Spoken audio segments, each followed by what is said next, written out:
Hi friends, இந்த வருஷம் கார்த்திகை தீபத்துக்கு புதுசாக நான் 5 விளக்கு வாங்கியிருக்கேன். விளக்க வாங்கின உடனே அப்படியே யூஸ் பண்ணக்கூடாது.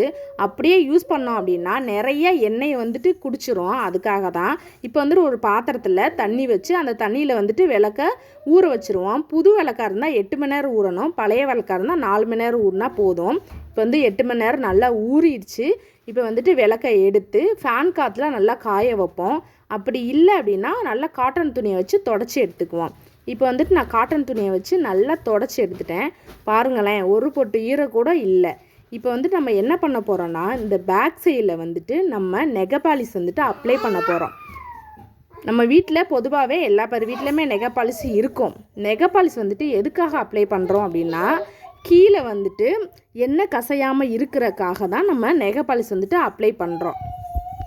இப்போ விளக்குக்கு மஞ்சள் குங்குமம் வச்சுக்குவோம். நம்ம பர்ஸில் எடுத்து வைப்போம். பர்ஸில் இந்த மாதிரி வைக்கும்போது நீட்டாகவும் அழகாகவும் இருக்கும் பார்க்குறதுக்கு. நம்ம கையில் எடுத்து வைக்கும்போது கையெல்லாம் ஒட்டி ஒரு மாதிரி இருக்கும். இதை நீங்கள் பர்ஸில் வச்சிங்க அப்படின்னா பார்க்குறதுக்கு நீட்டாக இருக்கும், ஒரே சேஃபாகவும் இருக்கும். அடுத்து பாருங்களேன், நல்லா ஒட்டிச்சா. இப்போ குங்குமத்தையும் அதே மாதிரி கொஞ்சமாக தண்ணி ஊற்றி மிக்ஸ் பண்ணி வச்சுருக்கேன். அதே மாதிரி பர்ஸில் குட்டி குட்டியாக எடுத்து நீங்கள் குங்குமத்தை வைக்கலாம். இதுவுமே பாருங்களேன், பார்க்க நீட்டாக இருக்கும். நீங்கள் இந்த ட்ரிக்கை ட்ரை பண்ணி பார்த்துட்டு எப்படி இருந்துச்சுன்னு சொல்லுங்கள். ஓகேவா? எல்லா சைடிலும் கொஞ்சம் கொஞ்சமாக வச்சுக்கலாம். இப்போ எல்லா சைடுமே வச்சு முடிச்சாச்சு. வச்சு முடித்ததுக்கப்புறம் ஃபைனல் லுக்கு இப்படி தான் இருக்குது. பார்க்க அழகாக இருக்குல்ல? இப்போ அடுத்து என்ன பண்ண போகிறோம் அப்படின்னா, கொஞ்சமாக நம்ம ஃபேஸ்க்கு யூஸ் பண்ணுற பவுட்ரு தான் விளக்கில் அப்ளை பண்ண போகிறோம். எதுக்காக அப்படின்னா, விளக்கில் குட்டி குட்டி ஓட்டைகள் இருக்கும். அப்படி இருக்கும்போது நிறைய எண்ணெயை உறிஞ்சிரும்.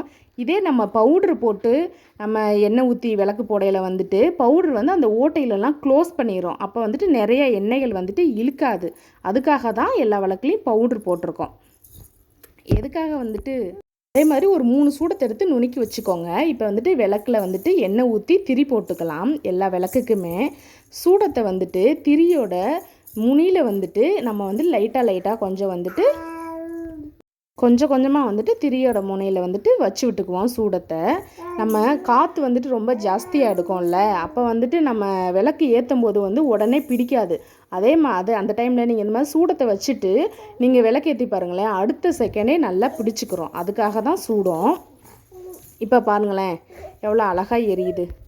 தீபம் பாருங்களேன், அழகாக எரியுதில்ல? விளக்கை அட்ஜஸ்ட்மெண்ட் பண்ணுறதுக்கு பத்தியோட அந்த குச்சி இருக்குல்ல, அதை யூஸ் பண்ணி பாருங்கள். அடுத்து வீட்டில் ஜவ்வாது யூஸ் பண்ணுவோம்ல, அதை கொஞ்சமாக விளக்கில் போடுங்க. போட்டு பாருங்கள், அவ்வளோ ஒரு வாசனையாக இருக்கும். வீடே அப்படியே கமன்னு வாசனையாக இருக்கும். இந்த ட்ரிக்கையும் நீங்கள் ட்ரை பண்ணி பாருங்கள். ட்ரை பண்ணி பார்த்துட்டு எனக்கு எப்படி இருந்துச்சுன்னு சொல்லுங்கள். ஓகேவா? அடுத்து நம்ம என்ன பண்ண போகிறோம் அப்படின்னா, வீட்டில் இந்த மாதிரி அட்டைகள் இருக்கும்ல, இந்த அயன் பாக்ஸ் அட்டை, மிக்சி அட்டை அந்த மாதிரி இருக்கும்ல, அந்த அட்டையில் குட்டி குட்டி சேஃபாக கட் பண்ணி அது மேலே இந்த மாதிரி விளக்கு வச்சு பாருங்கள். கீழே எண்ணெய் வடியாது. அடுத்து நம்ம என்ன பண்ண போகிறோம் அப்படின்னா, வீட்டில் நம்ம தண்ணிக்கேனோடைய மூடி இருக்கும்ல, தண்ணிக்கேனோட மூடி, அந்த மூடியில் இந்த மாதிரி விளக்க வச்சு பாருங்கள். அப்பையும் கீழே எண்ணெய் வடியாது. ட்ரை பண்ணி பாருங்கள்.